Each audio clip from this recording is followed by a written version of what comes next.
Bonjour à tous, donc aujourd'hui on se retrouve dans une nouvelle vidéo. Donc je vais essayer de créer un petit tag vintage. Donc pour ceci d'abord je vais commencer par vieillir du papier. Donc pour vieillir du papier déjà j'ai choisi plein de morceaux de journal. Et avec ceci des blocs, des papiers qui viennent du bloc de chaque son de 1 kg et du papier rose comme ceci. Donc pour vieillir le papier, il faut utiliser du café. Donc je prends un café, je prends mon plateau et je vais imbiber mes feuilles avec le café. Donc au début j'ai juste commencé à étaler le café dessus, mais par la suite je vais les froisser. Donc voilà, là c'était en cuisson.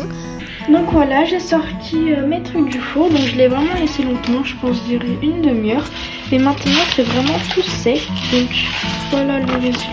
Donc pour certains papiers c'est pas très voyant, donc je pense la prochaine fois faire dans un café qui est plus concentré. Donc pendant que c'était au four, j'ai réalisé des petites breloques comme ceci. Donc je les ai réalisés parce que j'ai 4 échanges de prévus. Donc voici, donc je vais vous faire le tuto dans cette vidéo. Donc voilà, je vous laisse avec la suite. Donc c'est parti pour le tuto. Donc il vous faudra une bande de papier coupée en triangle comme ceci. Donc pas forcément recto verso. Vous aurez besoin de pinces, enfin après ça c'est facultatif, mais moi j'utilise ça pour couper le fil de fer. Ensuite j'utilise du fil de fer comme ceci qui vient de chez Action. Et pour finir j'utilise quelques perles comme ceci, c'est une palette qui vient de chez Action. Et j'ai quelques breloques à l'intérieur. Donc il y en a qui viennent de chez Action, et il y en a que j'avais acheté à Leclerc il y a un moment, donc voilà. Donc c'est parti, je vous laisse avec le tuto. Donc pour commencer, je vais enrouler vraiment très serré la première bande de papier. Donc je commence au début par mettre de la colle pour que ça tienne bien. Ensuite j'enroule jusqu'au bout et c'est à la fin que je vais remettre de la colle. Donc il faut vraiment bien serrer. Et donc là je prends une encre brune pour ancrer les bords parce qu'on voyait la couleur du papier, donc c'était assez blanc sur les bords, du coup je voulais ancrer tout ça. Donc ensuite je vais chercher un effet glossy, donc pour ça j'utilise de la Versamark avec de l'encre à embosser transparente. Du coup je roule ma petite perle dans la Versamark et je mets de la poudre dessus. Et après je vais venir faire chauffer tout ça. Et donc au début j'ai commencé avec les doigts et puis finalement j'ai pris une pince. Et donc on verra bien que c'est vraiment très brillant, on dirait qu'il y a une colle dessus qui n'est pas sèche et franchement j'adore le résultat. Et donc là je vais faire ma breloque. Du coup je prends un morceau de fil de fer assez long et pour accrocher le fermoir je fais juste une boucle et j'enroule sur elle-même le fermoir, je tourne pour créer un petit zig enroulé comme ceci.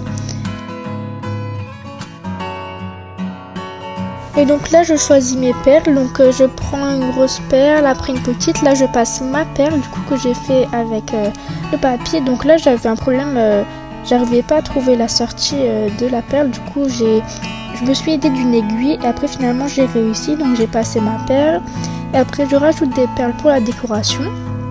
Et donc je vais mettre une breloque, donc je plie le fil, après je vais tourner la breloque pour que ça fasse aussi le fil enroulé sur lui-même et que du coup que ça tienne correctement, et après je vais couper l'excédent, donc j'enroule bien pour que ça soit très serré,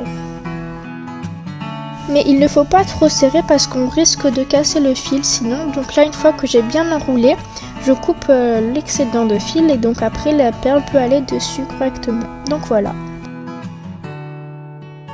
Et donc voilà, c'était le tuto pour réaliser ces petits bijoux d'album, donc j'espère qu'il vous aura plu. Et maintenant on va passer à la suite du petit album tag. Donc c'est parti, nous allons réaliser donc le tag vintage. Donc il s'ouvre comme ceci, donc j'ai collé 2 papiers ensemble pour vraiment avoir une base cartonnée. Donc là je vais vous mettre en accéléré et je vais déchirer des morceaux. Une fois que j'ai tout découpé, déchiré, je vais mettre de la colle blanche sur ma base. Donc je colle des morceaux. Et donc après, une fois que j'ai bien collé, je rajoute de la colle par-dessus. Donc je fais des superpositions de papier que du coup j'ai fait vieillir juste avant. Donc voilà. Et donc je fais ça pour chaque côté. Et une fois que c'est sec, du coup je vais mettre un peu ancrer les bords avec mon encre brune pour pas qu'on voit le blanc qui reste en dessous. Donc voilà, je rajoute de la colle blanche par-dessus. Et du coup, je vais laisser sécher ça et ça va donner un aspect brillant comme du vernis. Donc pour la suite de ce tag, donc là il a séché, j'ai fini les deux côtés. Donc j'ai mis une couche de colle par-dessus pour faire comme un vernis, donc c'est tout brillant comme ça. Et donc maintenant nous allons passer à la décoration. Donc déjà pour fermer ce petit tag, je vais utiliser un ruban comme ceci que je vais coller par-dessus. Ensuite pour la décoration, je vais utiliser des papillons que j'ai réalisés comme ceci. Je vais mettre deux angles en or comme ceci. Et je vais mettre un petit bijou comme ceci que j'ai réalisé aussi. Donc voilà. Après je vais mettre cette fleur que j'ai réalisée avec le même ruban, celui-ci. Je vais utiliser de la corde de chez Action et plein de fleurs comme ceci. Je vais également utiliser un apron. Je vais utiliser ce apron là et de la dentelle, donc cette dentelle. Et donc pour l'intérieur, je vais faire une pochette pour glisser des décorations comme un happy mail. Et donc là, je vais utiliser du papier craft. Donc j'ai déjà fait le modèle de ma pochette, donc comme ceci. Donc c'est parti, je vous laisse avec la suite. Donc je commence par couper mon apron en deux et d'abord coller le ruban en dessous et par-dessus coller le napperon. Donc je mets de la colle blanche. Et donc après, je vais passer à la décoration. Donc je vais utiliser les deux fleurs que j'ai réalisées. Donc dites-moi si le tuto vous intéresse. Et là je vais mettre des œillets, des angles. Donc je mets de la colle forte à l'intérieur et j'appuie avec ma pince. Et donc je vais venir ancrer mon apron avec mon encre brune du coup. Et donc là je colle le deuxième côté du ruban.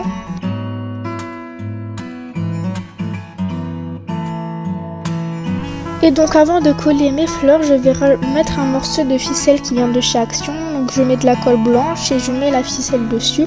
Et après je vais coller avec de la colle chaude mes fleurs. Donc j'ai aussi mis des fleurs, des roses qui viennent de chez Action. Donc je les ai ancrées avec mon encre brune. Et là je vais faire pareil, je vais ancrer ma feuille avec de l'encre brune. Ensuite nous allons passer à l'intérieur. Donc j'ai découpé la base de ma pochette. Donc là finalement j'ai eu un problème parce que du coup je voulais mettre assez d'espace pour qu'on puisse glisser quelque chose d'assez grand à l'intérieur. Donc une fois je vais la coller, mais finalement quand je vais fermer ça va dépasser. Du coup je vais devoir refaire ma pochette, enfin je vais garder la même base mais je vais juste plier encore plus pour que ça fasse une plus petite pochette.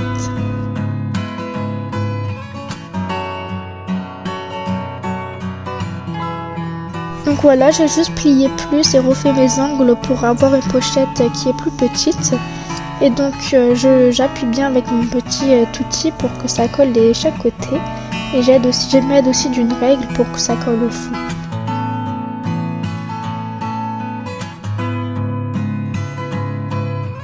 Donc pour finir, je ferme le nœud et voilà, le tuto est terminé. Donc il s'ouvre à l'aide d'un ruban et quand on l'ouvre, on trouve une pochette qui est assez grande pour pouvoir glisser des choses assez épaisses à l'intérieur. Donc j'espère que ce tuto vous aura plu, je vous dis à très bientôt dans une prochaine vidéo. Salut!